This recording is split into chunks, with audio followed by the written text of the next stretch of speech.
October of 1871, after a period of hot and dry weather, a fire broke out in the area that is now Clinton and Taylor Streets near UIC. It's believed to have started in the barn of the O'Leary family. That fire jumped the river and forever changed Chicago. A new book takes a closer look at what started the fire and how Chicago grew after that fire. It's called The Burning of the World, The Great Chicago Fire and the War for a City's Soul. The author, Scott Berg, joins us now. Good morning, Scott. Good morning. Good morning. Thanks for having me. Well, being Chicagoans, we've heard this, legend of Mrs. O'Leary's cow for years. I thought that was debunked, was it not? Yeah, I'm not the first person to sort of point out that not only was she not the person who started the fire, but she was asleep at the time it started. It did, however, start in her barn. And as you said, it very quickly sort of went from a neighborhood, a house fire to a neighborhood fire to a fire that jumped first the south branch of the river and then the main branch of the river. And then the city was, a huge part of the city was lost. But she was painted with that brush for a long time. Talk about her. She never did interviews about this, did she? No, she refused to be photographed. She refused to be interviewed. She'd shoo away reporters coming to, and she moved a lot afterwards. She was painted by legend, by song. She was painted in, paintings as an old Irish hag who couldn't sort of control her cow and who was milking her cow at 9:30 at night, which nobody would really do.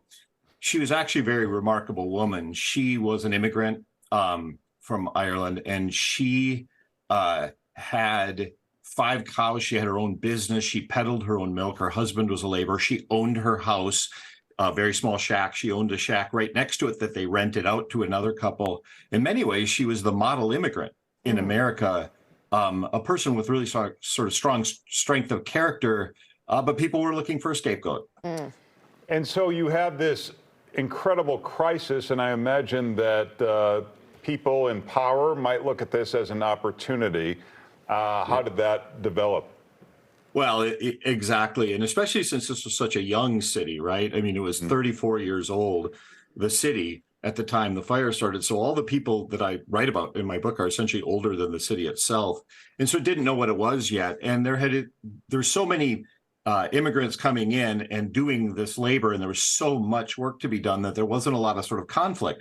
The fire happens, and a lot of the people in power, a lot of the business magnates decided this is our chance to sort of take a little bit of power away, or a lot of power away from the city government. And so they start making decisions like nobody can build in wood in the entire city, which is a problem if you're a newly arrived immigrant because brick is expensive. And so you're being pushed out onto the prairie. You're being pushed out in these suburbs that haven't been built. They decide that they're going to ban Sunday drinking. They decide that they're going to take control of the charity effort. And so a lot of this poor and foreign immigrant population decides, and thinks, well, hold on. For the first time, they think maybe these factory owners and business owners don't have our best interests at heart, and maybe we ought to do something about it. So talk about the turn Chicago made after that fire, architecture boom. Talk about the good things that transpired. Oh, absolutely. I mean, Chicago in 1871 was laser focused on making money and moving things through lumber and grain and livestock. It was kind of focused on that and not a lot of other things. It had culture, but didn't have a lot of it. But of course, when you have a disaster like this, you kind of create this tabula rasa, this blank slate, right? And people start coming into the city over the next few decades who absolutely transform the cultural reputation of Chicago and make it the cosmopolitan city it is. You've got somebody like Louis Sullivan, the architect, who literally at the age of 16 rides in a train and looks at the wreckage and thinks not, oh no, a city destroyed. Louis Sullivan, the budding architect, thinks this is the place for me. And Louis Sullivan ends up being the mentor to Frank Lloyd Wright, who, most of us have heard of.